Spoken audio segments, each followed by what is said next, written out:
Hello बच्चों, let's read the question. Which one of the following is not a neurotransmitters. है ना, यहाँ क्या पूछा जा रहा है कि यहाँ कुछ ऑप्शन दिए गए हमारे पास, मेलोनेट, एड्रेनालिन, एसिटाइलकोलिन, थाइमोसिन। है ना, तो यहाँ हमें कुछ ऑप्शन दिए गए, इनमें से पूछा गया है कि इनमें से कौन सा जो है हमारा न्यूरोट्रांसमीटर्स नहीं है। तो न्यूरोट्रांसमीटर्स की जहाँ तक बात आती है, तो आप लोग जानते हैं कि न्यूरोट्रांसमीटर्स क्या होते हैं। आप लोगों ने पढ़ा होगा बहुत अच्छे तरीके से। ये हमारे या तो केमिकल कह सकते हैं इन्हें, या फिर मॉलिक्यूल्स कह सकते हैं। ठीक है, केमिकल्स या फिर molecules used by nervous system to transmit message या फिर इंफॉर्मेशंस, इन्फो बिटवीन न्यूरॉन्स और फ्रॉम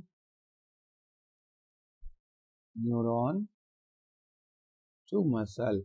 या फिर ये क्या चीज में यूज होते हैं, या फिर हमारा जो न्यूरोट्रांसमीटर्स होते हैं ये हमारे नर्वस सिस्टम के द्वारा यूज किया जाता है। किस चीज के लिए? तो बिटवीन न्यूरॉन्स के बिटवीन में क्या करते हैं, मैसेज का ट्रांसफर या इंफॉर्मेशन का ट्रांसफर करते हैं। वहीं साथ ही या तो न्यूरॉन्स के दो न्यूरॉन के बीच में देखने को मिल सकता है, और साथ ही न्यूरॉन और मसल के बीच में भी ये न्यूरोट्रांसमीटर हमारा वर्क करते हुए दिख सकता है।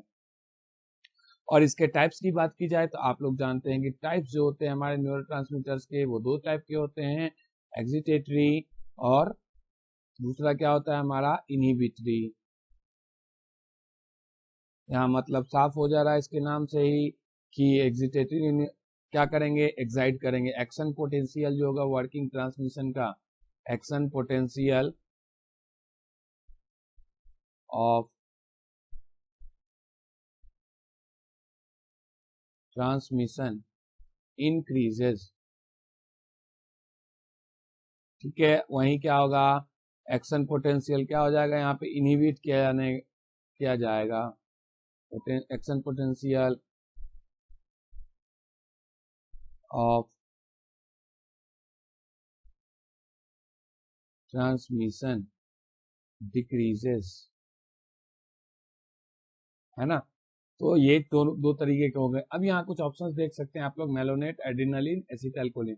तो यहाँ जो हमारा मेलोनेट होता है, मेलोनेट क्या होता है कि ये एक प्रकार का न्यूरो ट्रांसमीटर होता है, लेकिन ये इनहिबिट करता है किस चीज को, ये माइटोकॉन्ड्रियल फंक्शंस को हमारे इनहिबिट करता है। ठीक है, तो ये भी हमारा इस तरीके से न्यूरो ट्रांसमीटर हो गया हमारा। और साथ ही यहाँ देख सकते हैं एड्रेनालिन के बारे में। आप लोग जानते हैं कि एड्रेनालिन क्या होता है, हमारे एड्रेनालिन ग्लैंड्स के द्वारा रिलीज होते हैं, या फिर कह सकते हैं कि इन्हें एक और नाम दिया गया है, एड्रेनालिन कहें या फिर हम लोग और क्या कहते हैं, इसे एपिनेफ्रिन भी कह सकते हैं। है ना, तो आप लोग जानते हैं कि एपिनेफ्रिन तो हमारा एक्जिटेटरी है, यानी कि ये बढ़ावा ही देता है, तो बढ़ावा दे या फिर इनहिबिट करे, एक प्रकार का न्यूरोट्रांसमीटर ही हुआ ये दोनों तीनों। एसिटाइलकोलिन भी आप लोग जानते हैं कि एक्जिटेटरी न्यूरोट्रांसमीटर है। वहीं हमारा थाइमोसिन जो हो जाएगा, ये हमारा करेक्ट आंसर हो जाता है। ऑप्शन नंबर डी जो है हमारा करेक्ट आंसर हो जाता है, क्योंकि थाइमोसिन के बारे में आप लोग अच्छे तरीके से जानते हैं कि ये एक प्रकार का हार्मोन होता है ना। थाइमस क्या होता है, आई एम सॉरी, थाइमोसिन क्या होता है, ये एक प्रकार का ए टाइप ऑफ हार्मोन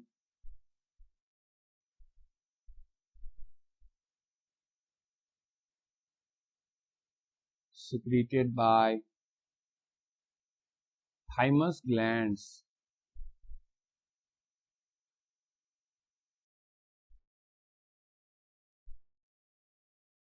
है ना, ये क्या करता है, थाइमोसिन क्या होता है, ये एक प्रकार का हमारा हार्मोन होता है, और किसके द्वारा, थाइमस ग्लैंड्स के द्वारा सिक्रेट किया जाता है। इसकी फंक्शंस की बात की जाए तो ये हमारे जो टी सेल्स होते हैं, यानी कि टी लिम्फोसाइट सेल्स होते हैं, उनको ये स्टिमुलेट डेवलपमेंट प्रोवाइड करते हैं। क्या करते हैं, स्टिमुलेट डेवलपमेंट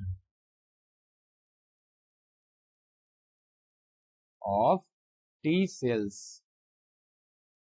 या फिर इसे क्या कह सकते हैं, टी लिम्फोसाइट सेल्स, है ना। तो ये थाइमोसिन का काम हो गया। दूसरा फंक्शन देखने को मिलता है, ये क्या करता है, हमारे इम्यून सिस्टम को रेगुलेट करता है, यानी कि ये हमारे ऑटो इम्यूनिटी जो होता है शरीर का, उसे ये प्रोटेक्ट करता है। इसके फंक्शंस की बात की जाए तो यहाँ पे पहला था हमारे stimulates development of T cells, वहीं दूसरा क्या है, रेगुलेशन ऑफ इम्यून सिस्टम, है ना। और थर्ड फंक्शन जो होता है थाइमोसिन का, वो क्या करता है, helps to prevent autoimmunity, है ना।